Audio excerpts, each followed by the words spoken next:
নদীমাতৃক বাংলাদেশে নৌকাবাইচ প্রতিযোগিতার প্রচলন প্রাচীনকাল থেকে। কয়েক দশক আগে নিয়মিত এই বাইচ প্রতিযোগিতা হলেও সাম্প্রতিক সময়ে অনেকটা হারিয়ে যেতে বসেছে ঐতিহ্যবাহী খেলাটি। গত ২৯ সেপ্টেম্বর কুড়িগ্রামে সাধক মরহুম শামসুল পাগলার স্মরণে আয়োজন করা হয় ৭ দিনব্যাপী ডিঙি নৌকাবাইচ। সরকারি কিংবা বেসরকারি কোনো পৃষ্ঠপোষকতা ছাড়াই কেবল গ্রামের মানুষের সহযোগিতায় আয়োজন করা হয়েছে এ প্রতিযোগিতার। বাইচের নৌকার প্রাণ হলো এর মাঝি বা বাইচালরা। সাইজ ভেদে এক একটি নৌকায় ১০ থেকে ১০০ জন বাইচাল থাকেন। এসব মানুষদের মূল পেশা কৃষিকাজ হলেও এ বাইচে তারা অংশ নেন কেবল ভালো লাগার জায়গা থেকে। নিজেরাও যেমন আনন্দ পান, তেমনি এ মানুষগুলো ভালোবাসেন দর্শকদেরকেও আনন্দ দিতে। আমরা টিমে হচ্ছি ১৬ জন। এই না এটা খাজা বাবা নিজামুদ্দিন নৌকা, আমরা টিম হচ্ছি ১৬ জন। আচ্ছা, আপনার ১৬ জনের মধ্যে পেশায় কি করেন? আমরা পেশায় আমরা মানুষের কৃষি কাজ করে আমরা খাই। হ্যাঁ, কৃষিকাজ করে জীবন যেমন চালাই। সারাদিন আমরা কৃষিকাজ করছি। ৪টার সময় আমাদের হাজিরা শেষ। এখন আমরা এই নৌকাটা অংশগ্রহণ করছি আমতেল্লার জন্য, যে ভালো লাগে ভালো লাগে।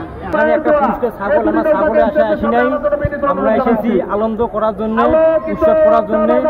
২ ধাপে অনুষ্ঠিত হয়েছে এ প্রতিযোগিতা। প্রথম পর্যায়ে ১২টি নৌকা অংশ নিলেও চূড়ান্ত পর্যায়ে বাছাই করা হয়েছে ৬টি নৌকাকে।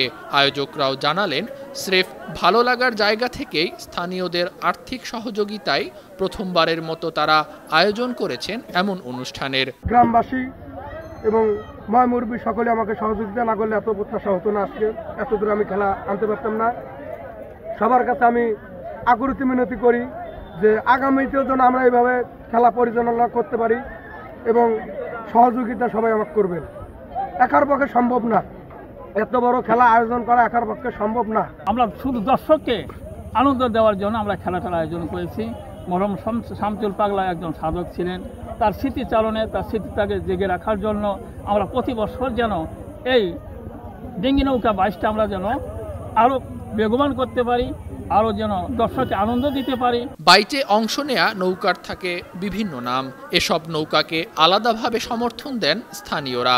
খেলার ফলাফল যেটাই হোক না কেন এমন আয়োজন যেন প্রতি বছরই হয়, সেটি প্রত্যাশা দর্শকদের। আমি হকবাজার থেকে আসছি, মূলত আমরা পঙ্গিরাজ নৌকাটির সাপোর্টার।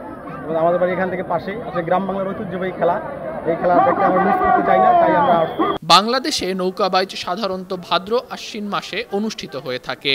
নদীমাতৃক বাংলাদেশের মানুষের শেকড়ের একটি খেলা নৌকাবাইচ। এ কারণেই স্থানীয়ভাবে আয়োজিত এসব ছোট বা বড় আয়োজনে ঢল নামে মানুষের। ভবিষ্যতে এসব আয়োজনকে সরকারি ও বেসরকারিভাবে এগিয়ে নিতে নানা উদ্যোগ নেওয়া হবে বলে প্রত্যাশা সংশ্লিষ্টদের। News desk, burn TV.